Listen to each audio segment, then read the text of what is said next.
Assalamualaikum warahmatullahi wabarakatuh. Perkenalkan, bersama saya Eka Anugrah dengan NPM 091058031911, mahasiswi Prodi Ilmu Pemerintahan Universitas Muhammadiyah Sidenreng Rapang. Nah, pada kesempatan ini saya akan membawakan materi tentang teknik pengawasan urusan pemerintahan daerah. Yang pertama atau poin A, terkait pertimbangan melaksanakan pengawasan. Berbagai metode dan teknik pengawasan, diantaranya yang pertama, pengawasan dengan pengecualian. Yang kedua, pengawasan terhadap hasil atau produksi atau output.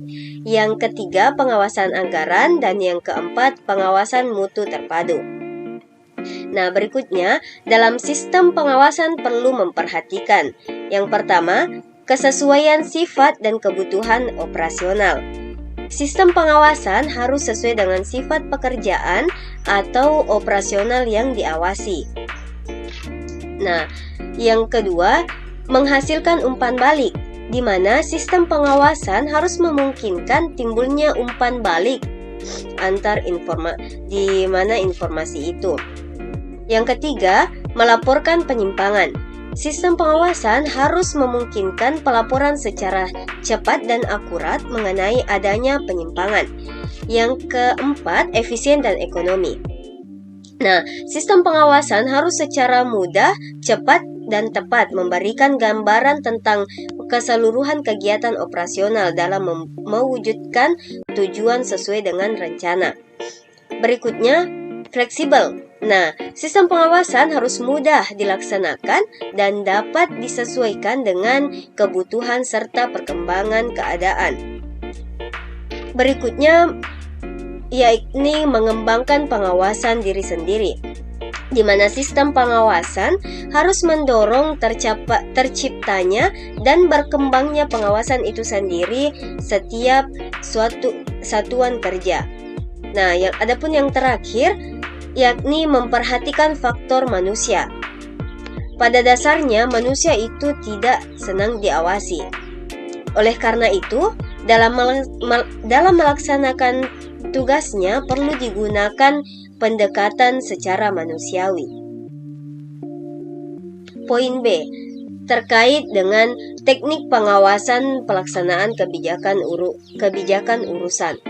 Urgensi pengawasan kebijakan secara umum ada 3 macam pengawasan yang selama ini dijalankan oleh pemerintah, yakni pengawasan umum, pengawasan preventif, dan pengawasan represif. Nah, pengawasan umum dilaksanakan oleh Menteri Dalam Negeri dan Gubernur atau Bupati atau Wali Kota dalam kedudukannya yang sebagai wakil pemerintah di daerah yang bersangkutan.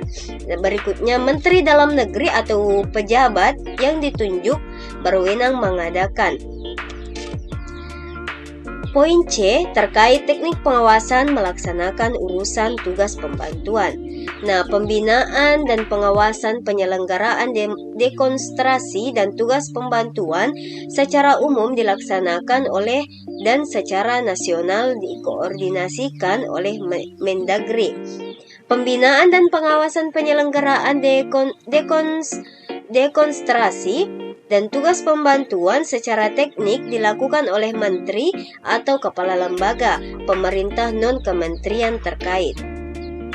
Pembinaan dan pengawasan pelaksanaan tugas pembantuan oleh perangkat daerah dilaksanakan oleh kepala daerah.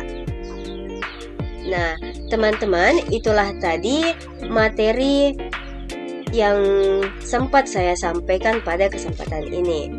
Terima kasih atas kesempatan dan waktunya dalam menonton video kali ini. Billahi fisabilil haq, fastabiqul khairat. Assalamualaikum warahmatullahi wabarakatuh.